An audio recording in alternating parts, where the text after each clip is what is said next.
Welcome to the 35th chapter of the book of Jeremiah. Again, it begins the Logos. O Logos, coming pros Iramian para Kyriou, in imeres Ioakim, Iosiu Vasileos Iuda. The word coming to Jeremiah by the word in the days of, now we go back to Jehoiakim. We have been during the kingdom of Zedekiah, the last king, his brother, Jehoiakim's brother.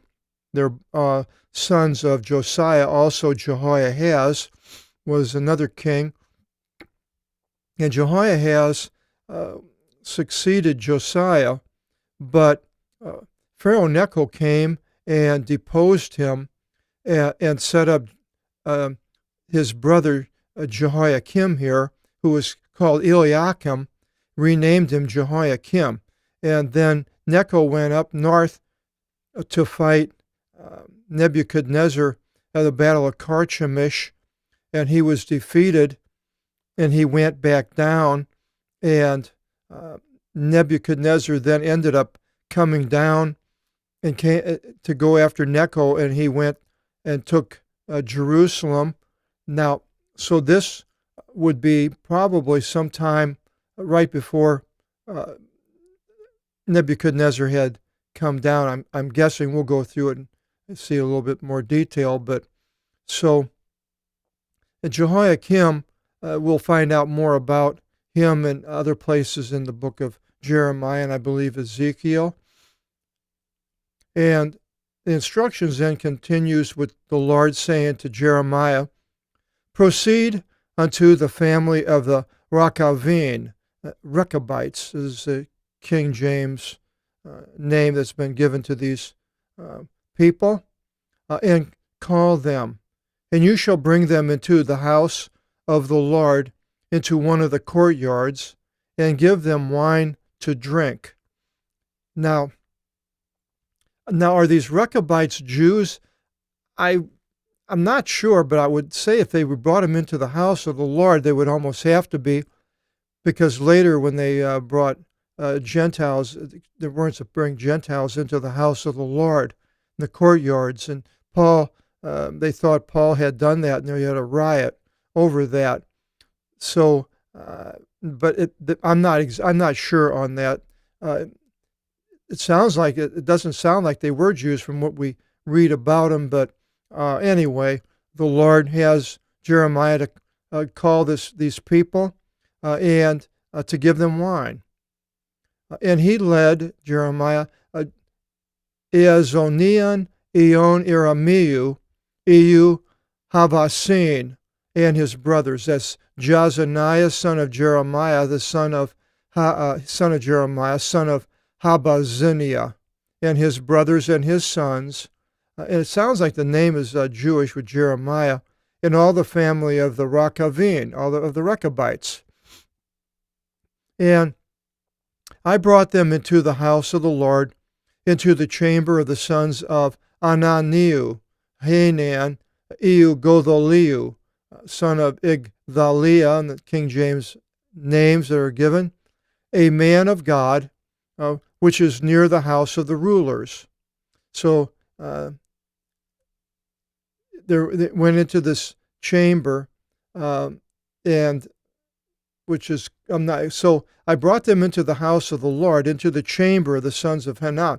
Now, I'm not exactly sure what chamber they had and why, but it says that, which is near the house of the rulers.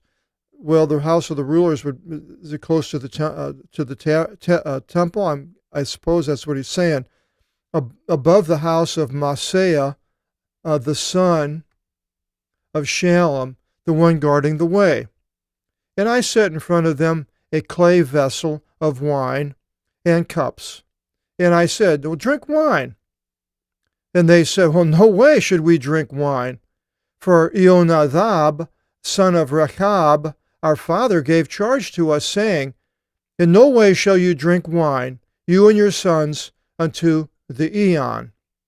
So this Rechab, Jonadab, Rechab is the only place that mentions him, and the Jonadab, there's another Jonadab, but it's probably not the same one.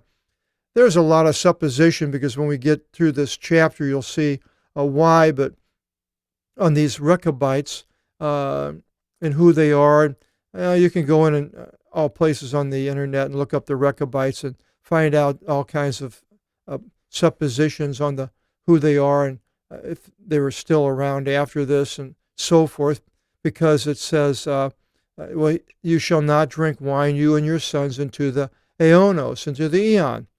And in no way shall you build houses, and in no way shall you sow seed, and a vineyard shall not be to you. So they're not to even have houses, they're not to be farmers, and they're not to be taking care of vineyards. Nothing to do with the alcohol, with the wine. For in tents you shall dwell all your days, so that you should live many days upon the land upon which you spend your time upon it. So they are to be tent dwellers. Now, does that mean that they were like the Bedouin, which were actually not Jews and Muslim? I don't think so. I think these were Jewish people on the fringe, of course. And we hearken to the phones, the voice of Jonadab, son of Rechab, our father, in all things which he gave charge to us, to not drink wine all the days of our life, we, our wives, sons, and our daughters.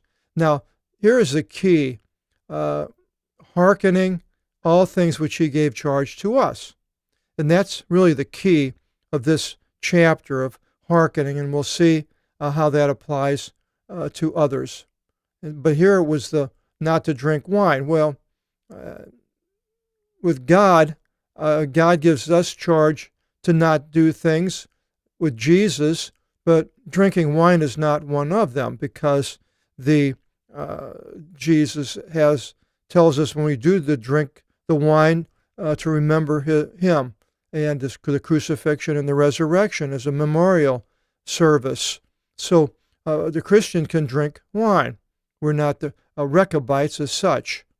But what was given charge to us, this is in hearkening to the voice of God, basically, and our sons and our daughters, for the not building houses to dwell in there, in a vineyard, and a field and seed. It happened not to us. So, no houses, no vineyard, no farming the land. So these are the things that they were told not to do. And we lived in tents, and we've hearkened, and we did according to all, as much as Jonadab our father gave charge to us. And it came to pass when Nebuchadnezzar, king of Babylon, ascended upon the land, that we said, well, in ascending, we shall enter into Jerusalem in front of the Chaldeans, and from in front of the forces of the force of the Assyrians, and we lived there. Now, which Assyrians? Could be the ones come down before us, Sennacherib. And came to pass the word of the Lord to me, saying, well, thus says the Lord of the Dynamion, the dynamite is the derivative, the forces of the God of Israel. Go and say to the man of Judah and to the ones dwelling Jerusalem, in no way will you take instruction to hear my word. The Rechabites heard the word of Rechab and the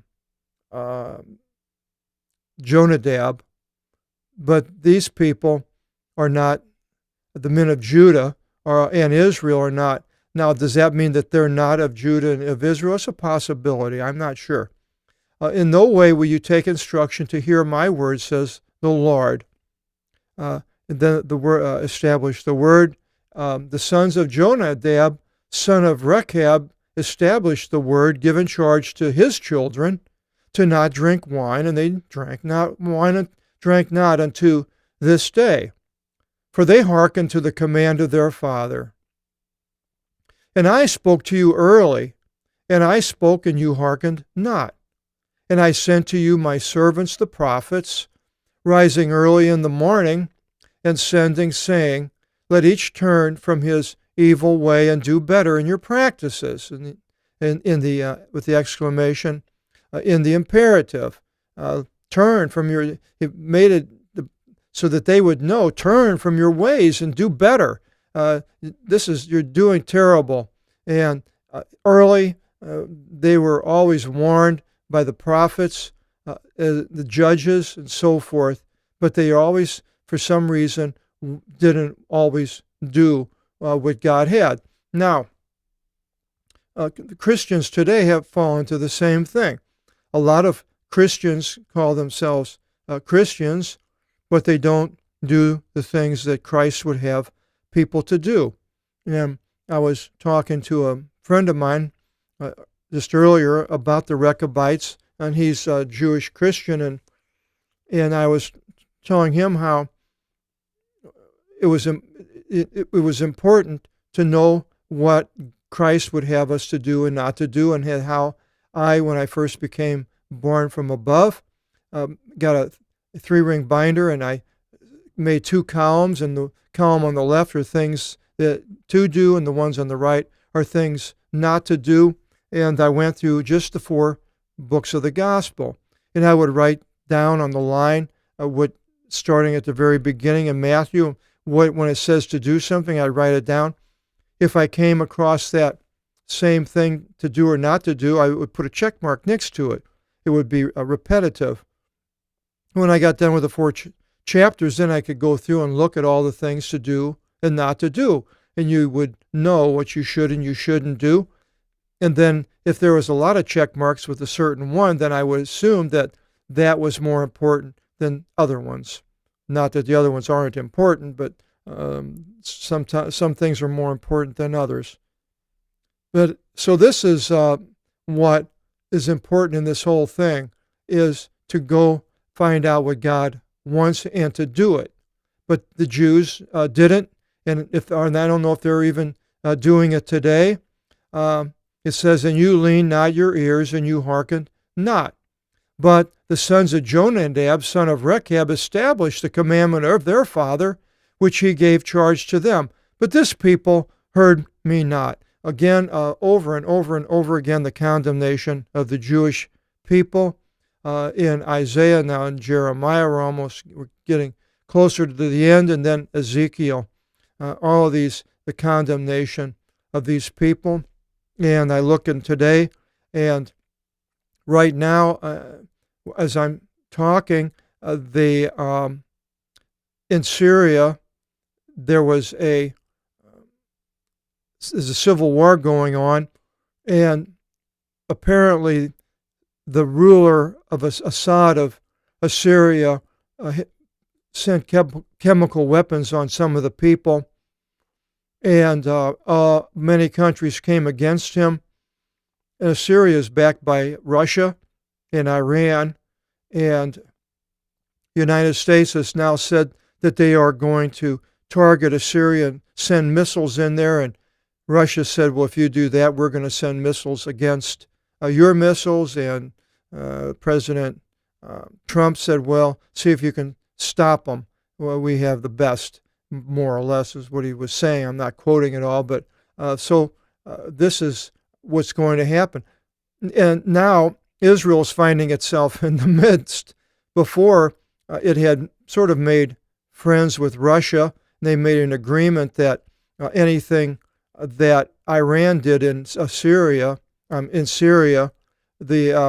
Israel would come against, but they wouldn't come against Russia or anything that Assad, the president of Assyria, was doing. Let him alone and the Russians. But now the United States in there and coming against the Russians, and then so now Israel is finding itself in between. It's right there, and if there's going to be any type of a conflagration, then Israel is going to be in the midst of it. So Israel might think that because it has all these arms and it has the United States, that it's going to be invincible. I don't know if that's really what they think, but their might is what is going to carry them, and it very well might. They might pardon the pun, be able to defeat Iran. Russia would stop. I don't know what's going to happen. You'll know by the time this video is published what's happening. But people heard me not. My question is if they still do hear God. I don't see too much coming out of Israel about God. It's all about their forces. On account of this, thus said the Lord of the forces, the God of Israel. And God has his forces, and they're stronger than Israel or anybody. And Israel is to put their faith and their trust on God, Jehovah, Yahweh. Behold, I bring upon Judah and upon the ones dwelling in Jerusalem all the bad things which I spoke against them. For I spoke to them, and they hearkened not. I called them, and they answered not. And to the house of the Rechabites, Jeremiah said, Thus said the Lord, since the sons of Jonadab, son of Rechab, hearkened to the commandment of their father, to do insofar as their father gave charge to them, on account of this, thus says the Lord of the forces, the God of Israel, no way shall there fail a man of the sons of Jonadab, son of Rechab, standing in front of me all the days. Now, a lot of people have tried to find out if there's still the Rechabites around, and early travelers through Israel. One man in the 11th century ran across some people who said they were Rechabites, and then later other people were the Rechabites, and it went into Islam and so forth. But to me, I don't think it's going around looking for Rechabites is not something I would do. I would stand in front of a mirror, and I'd look in the mirror and say, that's a Rechabite. That's somebody that does what God tells him to do. And whatever God says to do, I need to find out what it is, just as Jonadab gave the instructions of Rechab to the sons and the children to obey and to do that. Thus also, I need to find out the things that God, Jesus, has told me to do, and I mentioned a good way to do that. And doing all the things that God has is to be a Rechabite, standing in front of God as one doing his will. Now, my friend, the Jewish friend I mentioned earlier, said, well, I've done a lot of bad things, and I've sinned. And I said, yeah, I know. The Rechabites only had three things: not to drink wine, not to live in houses, and not to be farmers. And that's pretty black and white. But we're given way more instructions by Christ of things to do and not to do. And in a way, it's a little bit more difficult because our instructions are more complicated than what the Rechabites had. But we want to be a Rechabite. We want to do what God would have us to do, and not to have him say, I'm going to come and destroy you and your family and your city and your country and take everybody out captive. That's not what we want. We need to do the things of God, especially in perilous times that we're in now. Chapter 36, I didn't write down what it's the title on it. I forgot to do that, and normally I do. But we will go into chapter 36 in our next video seminar, and I hope you'll join us. And God bless.